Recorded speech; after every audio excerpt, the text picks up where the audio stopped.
జగిత్యాల జిల్లా నర్సింగాపూర్లో 10 TV effect స్పష్టంగా కనిపిస్తోంది. ప్రభుత్వ భూమిని అడ్డంగా దోచేసిన అక్రమార్కులు, వారికి సహకరించిన అధికారుల గుండెల్లో ఇప్పుడు రైళ్లు పరిగెడుతున్నాయి.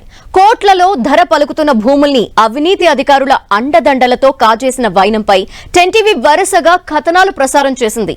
దీనికి జిల్లా యంత్రాంగంలో కదలిక వచ్చింది.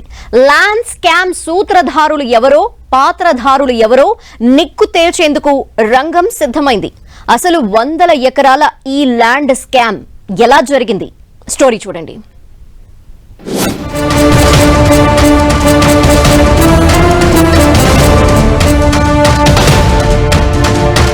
జగిత్యాల జిల్లా నర్సింగాపూర్లో 10 టీవీ ఎఫెక్ట్.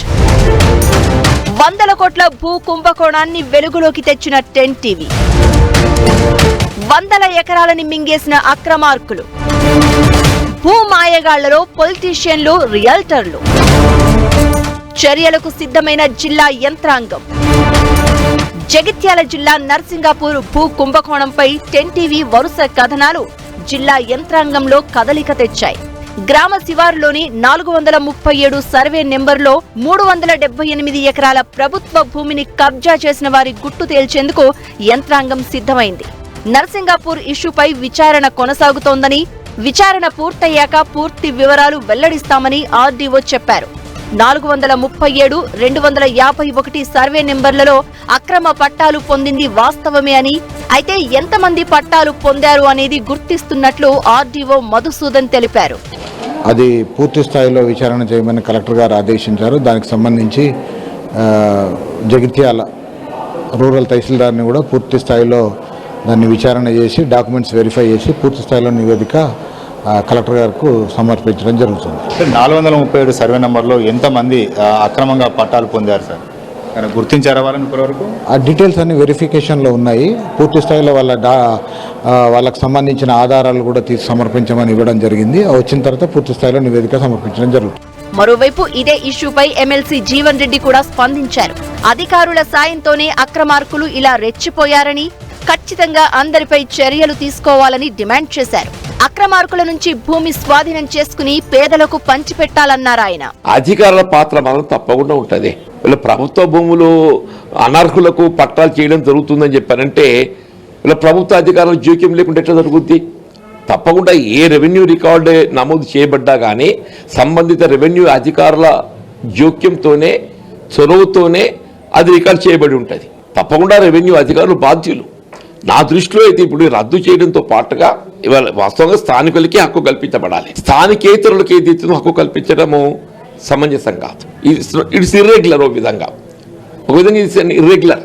అది ఎవరి పేరిట పట్టా చేయబడ్డది అనేది ఇమ్మెటీరియల్. ఎవరి పేరిట చేయబడ్డా కానీ ఏదైతుందో అనర్హులైనప్పుడు వాటి రద్దు చేయాల్సిందే. దానికి బాధ్యులైన రెవెన్యూ అధికారులు ఎవరైనా కానీ వాళ్ళపై ఒక్కసారి చట్టపరంగా చర్య తీసుకుంటే భవిష్యత్తులో ఇతర ప్రాంతాల్లో, ఇతర గ్రామాల్లో కూడా ఈ విధమైనటువంటి ఒక అక్రమాలు చోటు చేసుకోకుండా ఉంటాయి. స్థానిక ఎమ్మెల్యే సంజయ్ కుమార్ కూడా ఇదే విధంగా స్పందించారు. అక్రమార్కుల నుంచి భూమి స్వాధీనం చేసుకుని అభివృద్ధి పనులకు వినియోగించాలన్నారు. రైతు బంధు ఎవరైతే పొందినరో వాళ్ళందరూ కూడా దాదాపు 13 విడతలు రైతు బంధు పొందిరు. రికవరీ చేయాలి. ఆ మట్టితోటి వ్యాపారం చేసినారు. దానిపైన మైనింగ్ కానీ రెవెన్యూ కేసు పెట్టాలని చెప్పి నేను కలెక్టర్ గారిని కోరబోతున్నా. ఇదివరకే నేను కలెక్టర్ గారితో పర్సనల్గా మాట్లాడినా, మళ్ళీ కూడా నేను చెప్తాను.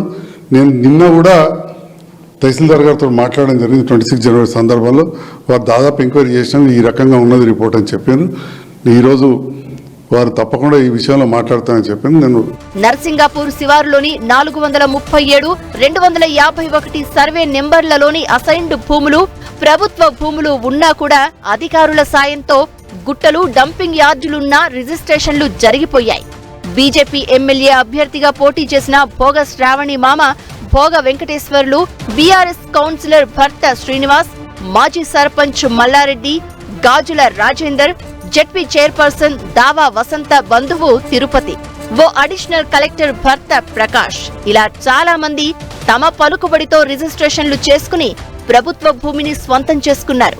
ఈ భూమి విలువ ప్రస్తుతం మార్కెట్లో 100 కోట్లు పలుకుతోంది. మంత్రి ఉత్తమ్ ఆదేశాలతో జరిగిన దర్యాప్తులో 437 సర్వే నెంబర్లో 142 అక్రమ రిజిస్ట్రేషన్లు జరిగినట్లు అధికారులు నివేదిక ఇవ్వగా ఇప్పుడు అక్రమార్కుల గుండెల్లో గుబులు ప్రారంభమైంది.